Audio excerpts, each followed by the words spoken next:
Baiklah, di sini kami akan menjelaskan pernikahan wanita hamil. Yang pertama, pengertian nikah atau kawin. Dalam Kamus Bahasa Indonesia disebutkan bahwa pengertian perkawinan sama dengan pengertian pernikahan. Karena kata perkawinan berasal dari kata kawin yang berarti nikah. Kata ini adalah bentuk masdar dari kata nakaha yahkihu nikah, yang asal mulanya artinya adalah bersetubuh dan berkumpul. Hal ini senada dengan pendapat beberapa ulama fiqh yang memberikan arti dasar dari kata nikah dengan makna yang sama dan menambahkannya dengan makna memasukkan dipakai dalam pengertian bersetubuh. Dari beberapa pendapat ulama tafsir dan ulama fikih dapat dipahami bahwa perkawinan dalam pandangan Islam, pernikahan atau perkawinan adalah akad yang menghalalkan hubungan kelamin antara seorang laki-laki dan seorang perempuan yang bukan mahramnya, di mana hal ini merupakan kebutuhan biologi manusia untuk memenuhi kebutuhan jasmani dan rohani manusia yang bertujuan membentuk keluarga bahagia dan sejahtera, serta melanjutkan keturunan sebagai perwujudan melaksanakan dan mencontoh sunnah Rasulullah SAW. Perkawinan sebagaimana dikemukakan di atas nampaknya sejalan dengan pengertian yang terkandung dalam Undang-Undang Nomor 1 Tahun 1974 tentang Perkawinan Pasal 1, di mana perkawinan ialah ikatan lahir batin antara seorang pria dengan seorang wanita sebagai suami istri dengan tujuan membentuk keluarga atau rumah tangga yang bahagia dan kekal berdasarkan ketuhanan yang Maha Esa. Sementara dalam kompilasi Hukum Islam atau KHI, pasal 2 disebutkan bahwa pernikahan adalah akad yang sangat kuat untuk misakon galazid, untuk mentaati perintah Allah dan melaksanakannya adalah ibadah. Yang kedua, hukum dan asas perkawinan. Perkawinan yang disyariahkan oleh Islam mempunyai beberapa segi di antaranya.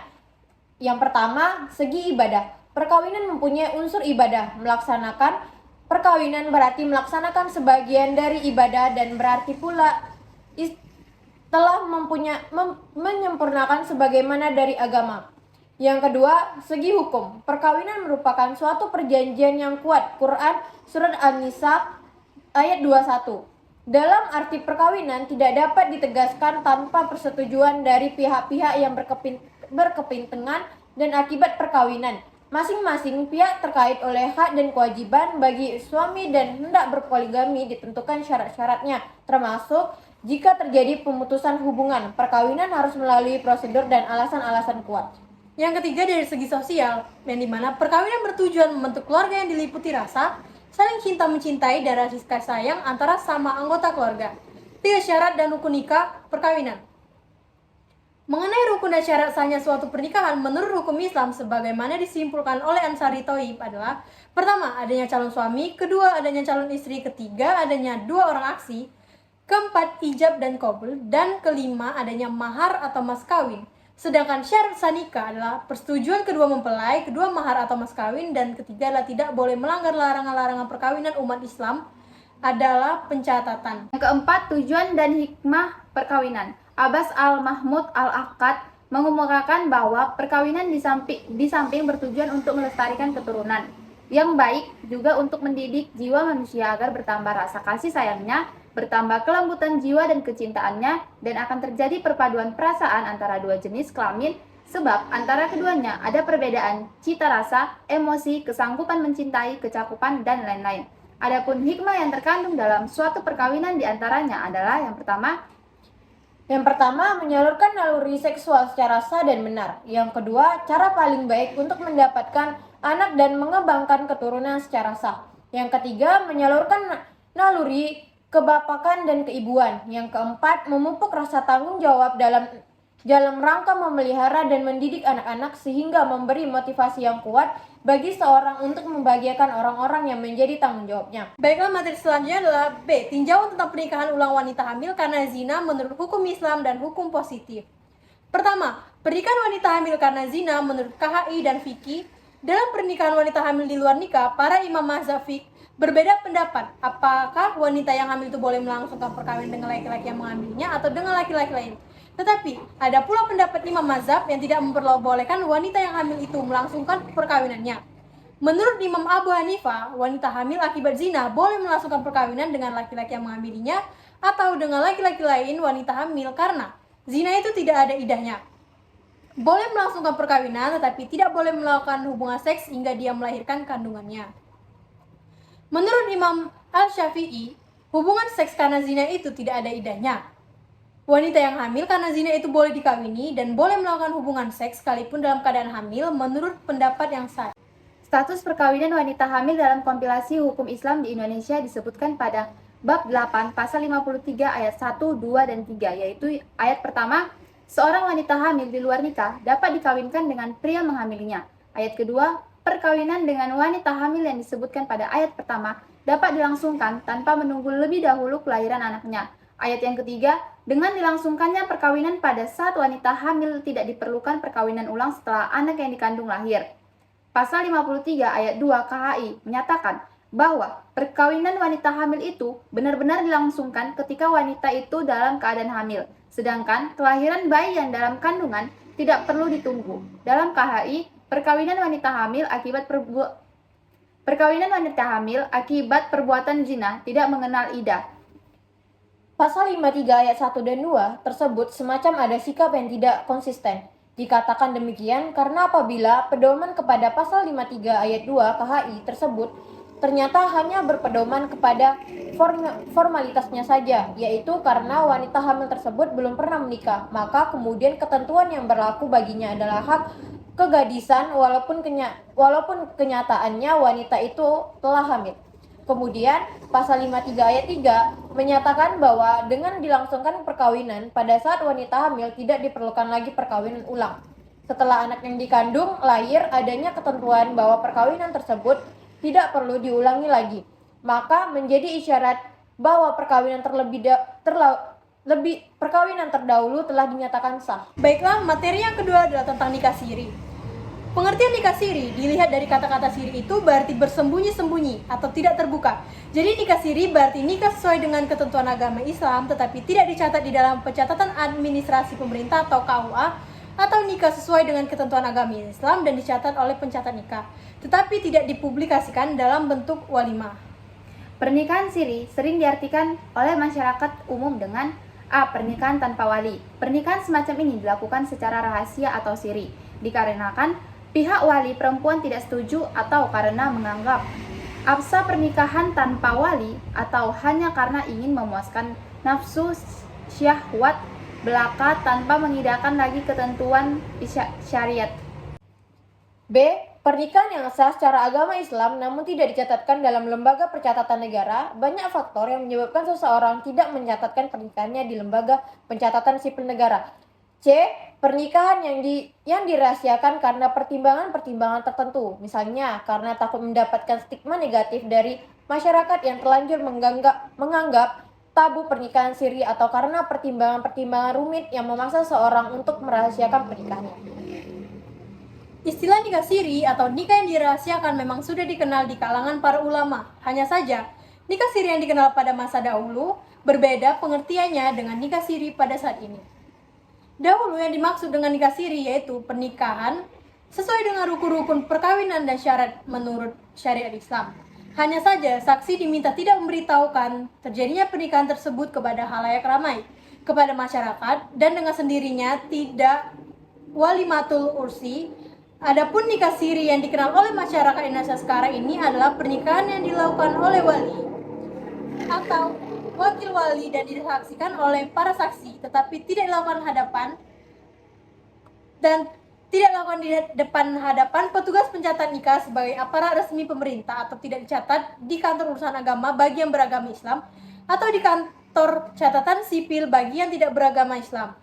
Adapun hukum syariat atas ketiga fakta tersebut adalah sebagai berikut. Yang A, adapun mengenai fakta pertama yakni pernikahan siri tanpa wali, sesungguhnya Islam telah melarang seorang wanita menikah tanpa wali. Yang B, nikah tanpa dicatatkan pada lembaga pencatatan sipil. Adapun fakta pernikahan siri kedua yakni pernikahan yang sah menurut ketentuan syariat namun tidak dicatatkan pada lembaga pencatatan sipil. Sesungguhnya ada dua hukum yang harus dikaji secara berbeda, yakni yang pertama hukum pernikahannya dan yang kedua hukum tidak mencatatkan pernikahan di lembaga pencatatan negara dari aspek pernikahannya. Nikah siri tetap sah menurut ketentuan syariat dan pelakunya tidak boleh dianggap melakukan tindakan kemaksiatan sehingga berhak dijatuhi saksi hukum. Pasalnya, suatu perbuatan baru dianggap kemaksiatan dan berhak dijatuhi sanksi di dunia di akhirat ketika perbuatan tersebut dikategorikan mengajarkan yang haram dan meninggalkan yang wajib. Seseorang baru absah dinyatakan melakukan kemaksiatan ketika ia telah mengerjakan perbuatan yang haram atau meninggalkan kewajiban yang telah ditetapkan oleh syariat. Kemudian yang kedua adalah pelaksanaan nikah siri. Sebagaimana layaknya pernikahan pada umumnya, nikah siri dilaksanakan sesuai dengan prosesi pernikahan Islam, yaitu ada calon mempelai, wali, saksi, ijab kabul, dan mahar. Adapun yang membedakan adalah pernikahan itu tidak tercatat di KUA. Dengan demikian, proses pernikahan mereka tidak dilakukan pencatatan dan pengawasan oleh PPN, tetapi cukup dinikahkan dengan orang yang dianggap memahami agama Islam atau ditokohkan seperti kiai.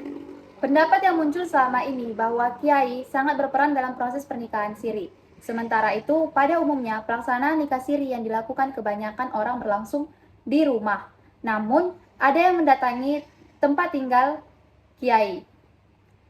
Seperti halnya walimah yang dilaksanakan pada upacara pernikahan. Acara pernikahan siri ini juga dihadirkan oleh para undangan yang rata-rata berjumlah 10-20 orang yang terdiri dari lingkungan keluarga, baik dari pihak pengantin laki-laki maupun pengantin perempuan dan tetangga yang berada di dekat rumah. Pernikahan resmi tampaknya berbeda dengan konsep nikah siri yang menyebutkan bahwa nikah siri adalah nikah rahasia atau tersembunyi. Hal ini menunjukkan bahwa pernikahan siri bukan menjadi rahasia lagi karena mereka juga melakukan walimah yang pada dasarnya adalah pengumuman tentang pernikahan yang dilakukan. Ini artinya masyarakat secara umum mengakui keberadaan orang-orang yang melakukan nikah siri tanpa harus mempertanyakan keabsahan pernikahan itu. Untuk sahnya pernikahan siri itu pelaksanaannya seperti lazimnya pernikahan dalam agama Islam, maka diharuskan adanya seorang wali yang boleh menikahkan seseorang perempuan dengan seorang laki-laki. Pada waktu pernikahan dilangsungkan, sebagian besar subjek menjadikan ayahnya sendiri sebagai wali nikah, tetapi ada pula yang menggunakan saudara kandung. Pernikahan selain harus ada wali, syarat lain yang harus terpenuhi dalam pernikahan yaitu adanya saksi. Saksi yang hadir dalam pelaksanaan nikah siri selain 2 orang laki-laki juga ada subjek yang menghadirkan 2 orang perempuan atau 1 orang laki-laki. Persyaratan lain sebagai salah satu syarat sahnya pernikahan adalah ijab kabul atau akad nikah. Syahar dalam tulisannya menyatakan bahwa para mazhab meletakkan ijab kabul sebagai syarat mutlak pertama dari perkawinan. Ijab kabul dilakukan antara wali mempelai perempuan dengan mempelai laki-laki. Ijab kabul dalam nikah siri dilaksanakan sama halnya jika mereka menikah di depan penghulu. Perbedaannya hanya tidak ada pencatatan saja. Materi yang ketiga, faktor yang melatar belakangi terjadinya nikah siri. Bermacam alasan yang melatar belakangi seorang melakukan nikah siri. Ada yang menikah karena terbentur ekonomi, sebab sebagian pemuda tidak mampu menanggung biaya pesta, menyiapkan rumah milik dan harta gonogini. Maka mereka memilih menikah dengan cara misyar yang penting halal. Hal ini terjadi di sebagian besar negara Arab. Ada juga yang tidak mampu mengeluarkan dana untuk mendaftarkan diri ke KUA yang dianggapnya begitu mahal. Atau malah secara finansial pasangan ini cukup untuk membiayai, namun karena khawatir pernikahannya tersebar luas akhirnya mengurungkan niatnya untuk mendaftar secara resmi ke KUA atau catatan sipil. Hal ini untuk menghilangkan jejak dan bebas dari tuntutan hukum dan hukuman administrasi dari atasan, terutama untuk perkawinan kedua dan seterusnya bagi pegawai negeri dan TNI. Mustafa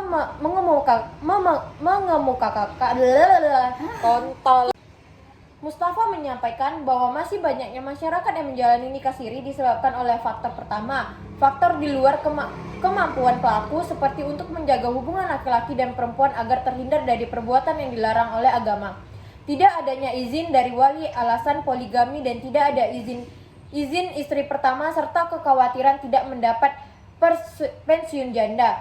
Alasan kedua, pandangan bahwa pencatatan pernikahan bukanlah perintah agama.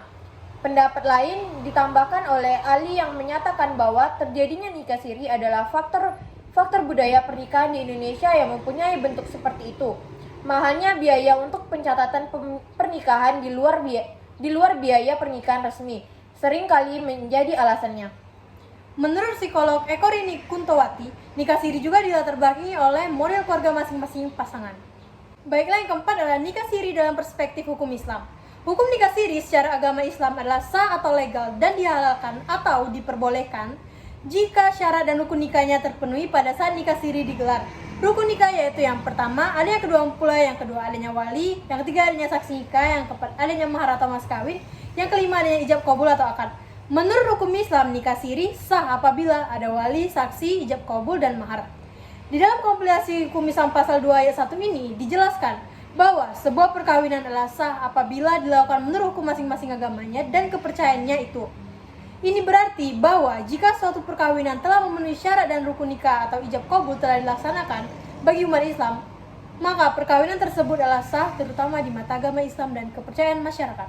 Tetapi, sahnya perkawinan ini di mata agama Islam dan kepercayaan masyarakat perlu disahkan lagi oleh negara. Yang dalam hal ini ketentuannya terdapat pada pasal 2 ayat 2 Undang-Undang Perkawinan tentang pencatatan perkawinan. Bagi mereka yang melakukan perkawinan menurut agama Islam, pencatatan dilakukan di KUA untuk memperoleh akta nikah. Sebagai bukti dari adanya perkawinan tersebut, pasal 7 ayat 1 kompilasi hukum Islam atau KHI, yaitu perkawinan hanya dapat dibuktikan dengan akta nikah yang dibuat oleh pegawai pencatat nikah. Mengenai pencatatan perkawinan dijelaskan pada bab 2 pasal 2 PP nomor 9 tahun 1975 tentang pencatatan perkawinan. Bagi mereka yang melakukan perkawinan menurut agama Islam, pencatatan dilakukan di KUA. Setiap orang yang akan melangsungkan perkawinan memberitahukan secara lisan atau tertulis cara perkawinannya kepada pegawai pencatat di tempat perkawinan akan dilangsungkan. Selambat-lambatnya 10 hari kerja sebelum perkawinan dilangsungkan. Menurut pandangan mazhab Hanafi dan Hambali, suatu perkawinan yang syarat dan rukunnya maka sah menurut agama Islam walaupun pernikahan itu adalah pernikahan siri.